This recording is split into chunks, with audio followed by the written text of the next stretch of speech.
So you've been out with Lenny since the beginning of this tour? Is it your first tour with him? Since August. Since August? Yeah. I left Kiss. When Kiss finished, I came here. Okay. Yeah. So how do you like it? It's cool.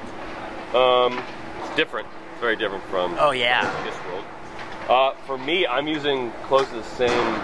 I'm using the same console, so it's my usual. Well, I usually use the SD7. Right. So I like that. It's different because it's a different sound.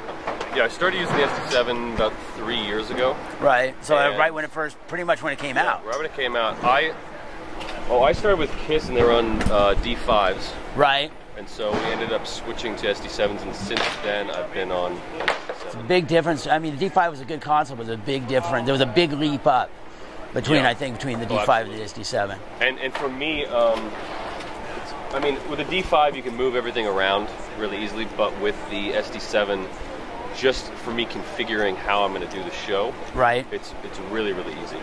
Okay. And things like multi-band compressors and stuff like that was really, really useful. Right. So switching this console has been great. It's been really helpful for you. Yep.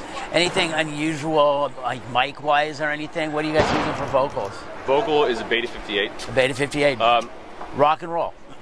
Something a little bit different about my setup is that Lenny is very into an analog sound. Right. So it's a little different that we're using digital consoles, but he really likes the analog sound, so I'm using just for his mics. So for his, I've got an A/B system, but for his main vocal chain, I use an API channel strip. Okay.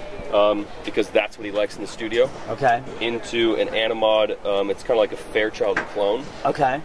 So I go into that, and then the next gain stage would be UA LA2A. Okay, a real one. Yeah.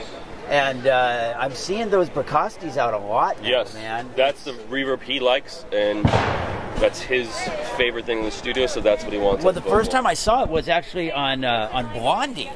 And the guys were like, nobody knows about these yet. They're like, you can't get them.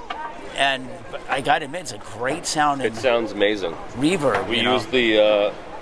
He's got a preset, this A&M chamber, right? Chamber, and I can't match it on any other console. I can't make that same sound. Really? I've got other reverbs. I mean, I use this for his in-ears. So we do with Lenny, we do just the right.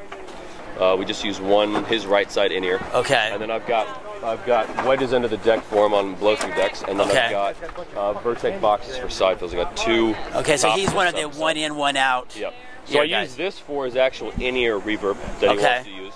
Okay. And I use a different vocal plate for the reverb on stage because he likes it really, really wet. He wants it really wet. Yep. Okay. He's the kind of guy that doesn't like. Some people like a room when it's, it kind of deadens up and you can actually use our reverbs to make it sound, really pleasing. He likes it really live. Today we're in front of the PA. Oh, that's right. He's upstage a bit. He loves it.